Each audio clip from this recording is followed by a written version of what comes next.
Hey everybody, welcome to Far Out Dudes. It's another weekend. We got another horrible history episode for you. Another horrible history episode. If Yes. this is your first time watching, we are the Far Out Dude podcast. We talk about far out things.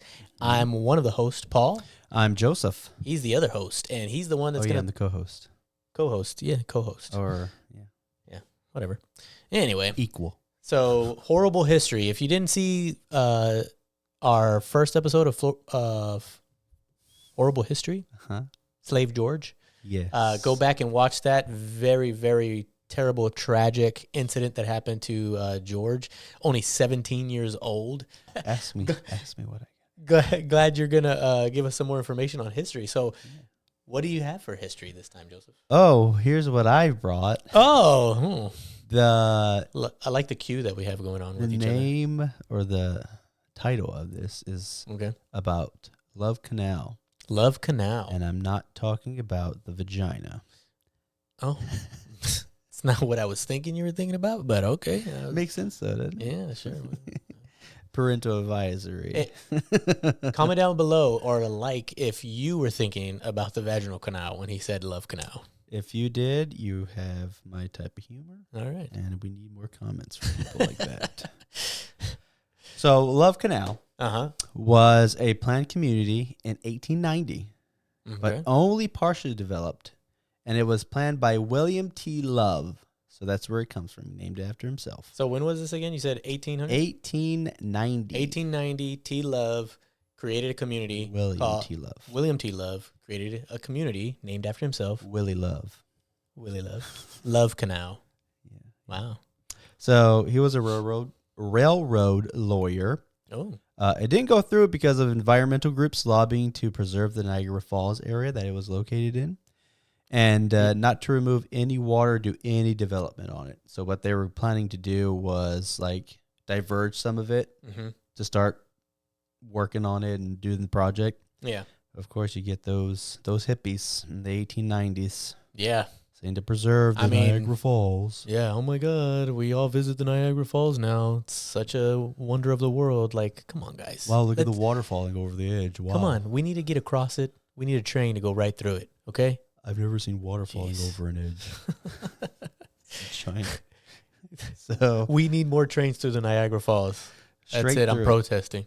So since losing interest in the 1920s, it became a dumping ground for the city of Niagara Falls. So they really hit the nail on the head on that one. No train tracks, dumping ground. Just dump all our refuse there. Which one would you rather have? I don't know. Okay. Dumping ground. Town. In 1942, the Niagara Power and Development Company was purchased by the Hooker Chemical Company. Ooh, that sounds spicy. Yeah, which used the site as their own dump. Now, as I'm reading this, I'm realizing there's a lot of euphemisms that I wasn't meaning to put into this. Yeah. It just kind of came to be. So wait, you can read? Put your own twists on them. Yes, it's not just all from memory, unfortunately. Good job. The canal was drained and lined with clay. Okay.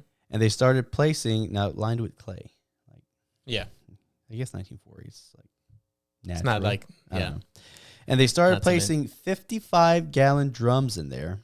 In the 10-year lifespan of it, they dumped a total of 19,800 tons of chemical byproducts from manufacturing dyes, perfumes, solvents, rubber, and synthetic resins. Perfect. So 55-gallon drums. That's kind of my favorite environmental help.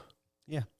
Dumping multiple chemicals into the water. Out of sight, out of mind. Once it's in the earth, not my problem. Yeah, I mean, that's the earth's problem. The earth tends to heal itself, and I like that. So now, in the 1950s, the population was growing and needed to expand and build new houses, and a municipal school district.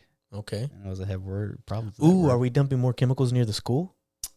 Well, in March 1951, the superintendent wrote to Hooker Chemical to inquire about the purchase. Okay. And in March 1952, next year, Bjarne Clausen. Okay. Bjarne. Bjarne. Bjarne. So I'll go with that. Excuse me. Can I look at your notes to verify? Yeah, go ahead. Okay. Right here, look. Looks like Bjorn. Okay. The only reason anyways, Hooker's vice president wrote to the works manager, quote, "It may be advisable to discontinue using Love Canal property for a dumping ground." Clausen then wrote to the company president, R.L. Murray, suggesting that the sale could alleviate them from future liabilities for the buried chemicals. Ooh. They were wanting to build on top of that, which was... On top of the chemicals? Yes. Oh, even better. So they originally asked that the site only be used as the park, which and the school built nearby, but the school board denied that. What? Why would they deny building a playground on top of all of these chemicals? Well, as, quote, a means of avoiding liability by relinquishing control of the site. Oh. Hooker deeded the site to the school board in 1953 for $1. Oh, wow. With the liability limitation clause. Wow. The sale document signed on April 28th, 1953 included a 17-line caveat, purporting to release the company from all legal obligations should lawsuits occur during the future. Wow, I don't see anything horrible about this history. So what a surprise that they wanted to just wash their hands of the situation. And I'm listening to what you're saying. Mm-hmm. I don't see any weird, horrible history coming from this. I mean, you're just pretty clear cut, huh? You're just dumping chemicals, that probably were even worse than they are today into the ground. Mm-hmm. And then giving it to a school where possibly children may play. Granted, they did line it with clay. And making sure that you wouldn't be held liable. I don't see any problem with this. They're safe. It's fine. We lined it with clay. But we don't want to be held responsible for anything that happens. Hey, you know what? To me, what I see with this is stronger immune systems for the children.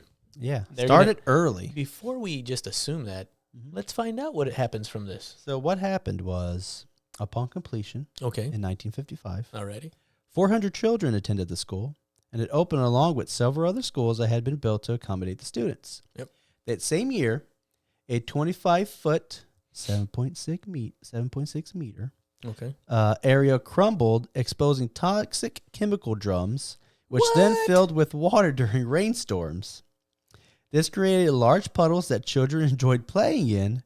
Later that same year, a second school, the 93rd Street School, was opened 6 blocks away. Wait, hold on. Mm-hmm.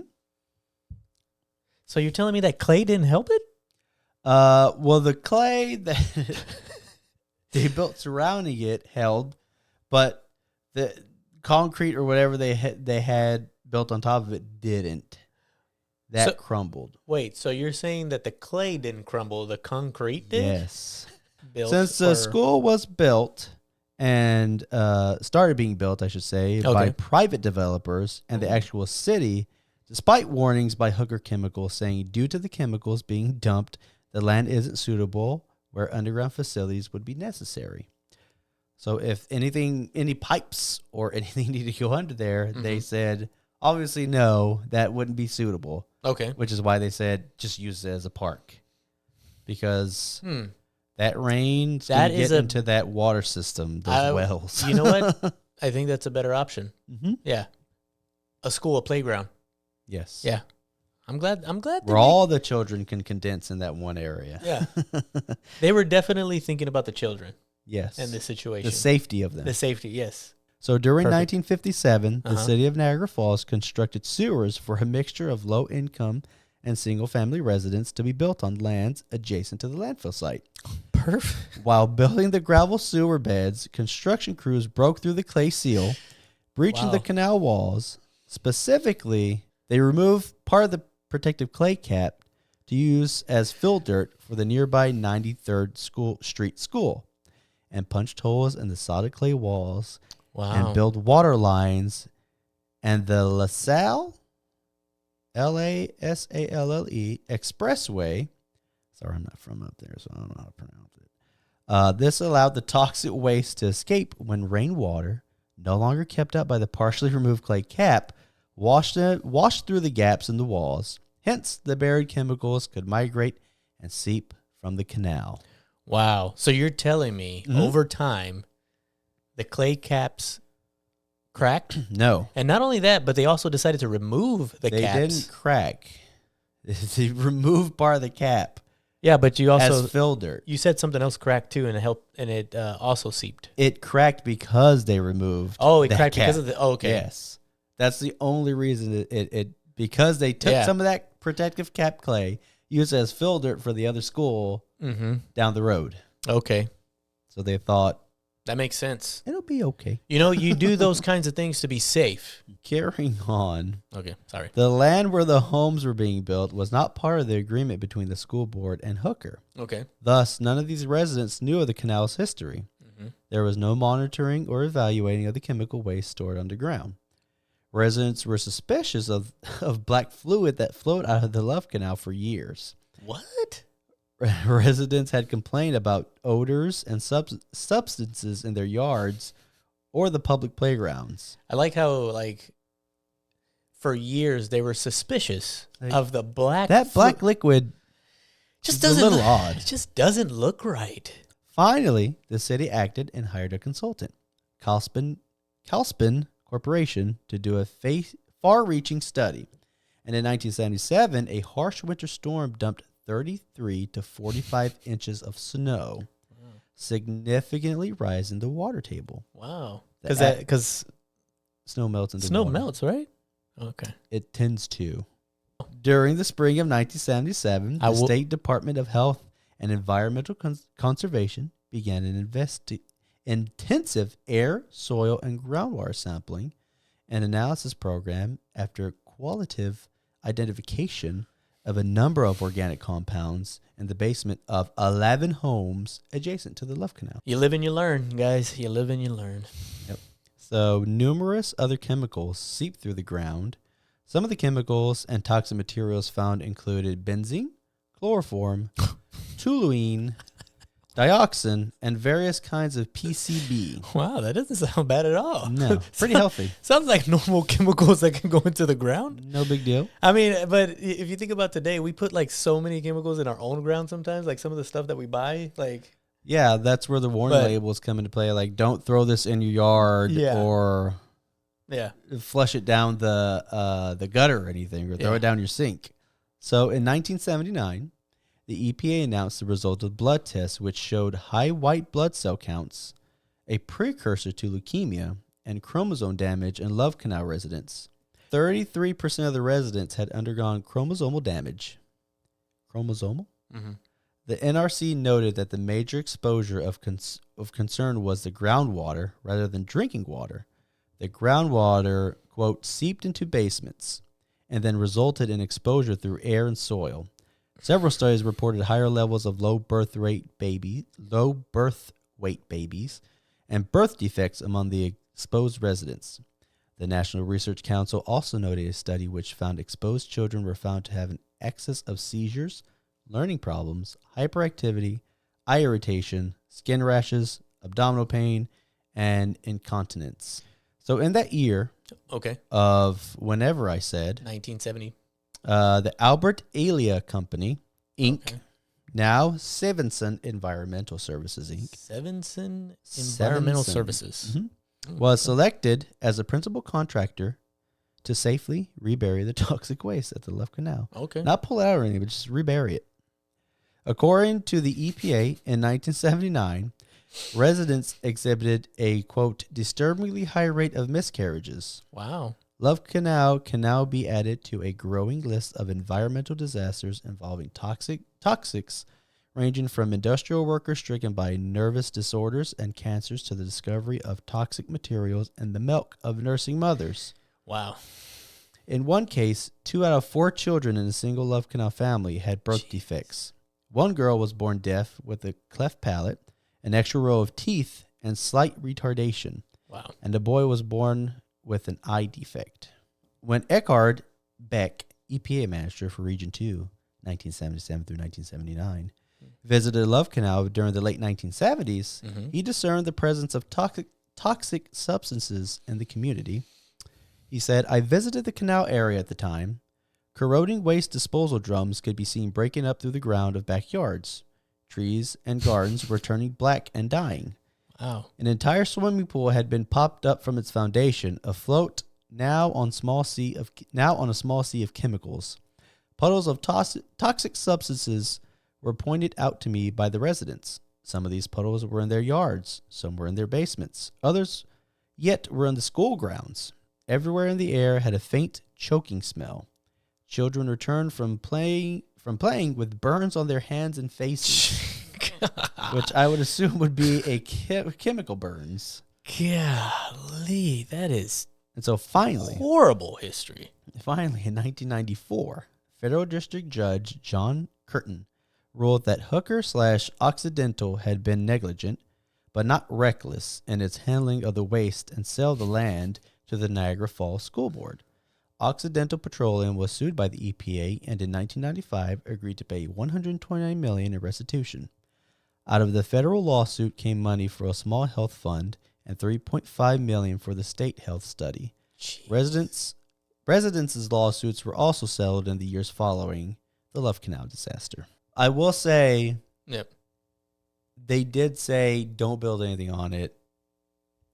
It should have just been like zoned off. Yeah. To begin with. Don't build anything on it, but let the children play on it. Build a playground. Yeah. Build a school down there. Only let the children play on it. Yes. Don't build on it. Don't build on it, but because we care for the children, Yes. let them play on it. Yes. And With get burns on their hands. Chemical and burns faces. from the day they were playing on it. They come with chemical burns. Yeah. It's crazy how it took so long. Sounds Because great. this, like, all the big stuff happened in the 70s. Yeah. And then the 90s, oh, here come the lawsuits. See, these are the kinds of things that I can understand, like the environmental protests that happen, right? Uh-huh. But you don't see them like focus on those kinds of things. It's like they always try to go for like the giant, crazy, big picture things that are like, this is happening to a small group of community that they should all be rounding about and going, hey, this is a terrible thing. Instead of focusing on like throwing paint on the Mona Lisa and saying, we need less cow farts, you know? Well, that whole thing was for food. Well, Like throwing soup. That doesn't make sense. but they've thrown paint on artwork for cow farts too. Yeah. So that's my point, right? And is that these things are still happening around, but the environmentalists want to try to like, I don't know. I just not a. They want to go after the protesting huge anymore. main thing. Yeah. But there's so many small because steps to from begin that- with to From get that, there. yeah. From that, you didn't report on any like protesting or anything like that? It was just like the government came in. It was like, hey, you can't be doing that. Yeah, after all the defects and stuff, they came in and did the Yeah. research. Was like, oh my gosh. But the original environmental protesting was that they didn't just like stop some of the water, diverge it from the Niagara Falls. Yeah. You can go ahead and dump all the toxic waste you want. Yeah. Just don't divert that Don't water. hurt the river water. You know, natural don't flow. diverge the natural flow. Exactly. The city themselves sold it to them for that reason. Yeah. So how, I guess that was the big thing back then anyway. It's like, Yeah. instead of finding a way to get rid of it or some different way, they just buried it, put it into the mountains. Like Yeah. there's, I guess that the government owns like plots of Yeah. land where they or mountains where they stick Yeah. all the I guess back then there radiation was really drums. no regulations or understanding of the best way to go about doing it. go about removing chemicals from the environment without damaging the environment. Besides lining it with a Because- nice clay wall. Yeah. Clay 'Cause hides everything. I can tell you, I'm sure there's still a lot of different labs, different chemical plants that are like, hey, we dump it down this drain. Yeah. And they're like, no, that drain leads to something. And you're like, no, that drain literally leads to The sewer. the sewer that We goes just into flush everything. yeah, that goes into water that typically comes out, and they reprocess the water to be for drinking water as Sometimes well. it just goes straight into the ocean. Yeah. Or But we use enough fluoride in the water to make sure that Don't worry it's about it. clean, guys. and your teeth are okay. Yeah. Fluoride in the water, fluoride in your toothpaste. Yeah, fluoride doesn't do anything. By the way, maybe we should do something on fluoride because there's fluoride everywhere, and that's a horrible thing too. Did you know about that? Yeah. They put it in the city water and everything. If you want to hear about Because fluoride, you have let a us know. deficiency. If you've stayed with us this entire time and you want to hear about the If fluoride, you are here, we got a lot of information on that too. But if you are here toward the end of this video, and not anyone that we know, I will send you one of these custom shirts, Cigarian shirts. This is actually one of our second shirts we have. One of our first ones we have are one of these. So if you're interested, you can get one of these or one of our Cigarian ones. And we got a third one coming out that we're going to have. It's pretty cool. I can't wait to show y'all. I'm going to get it, and I'm going to wear it for the next one of the other videos. Like I said, you can get it like we have a shop or something. Message us. Email us. If you're interested, I don't know. We'll come up with a price. We have. If you've made it this far, we'll come up with something. But if you made it this far, send us an email, and I'll send you one of these shirts for free. Well, look at that for free, and I'm in charge of the second person. Yeah. After that, you gotta buy. But thank you for staying so long. If you didn't skip. I don't really expect anyone to email us. Yeah. But like, share, subscribe, hit the bell. We'll see you next time on Far Out Dudes. This is the end.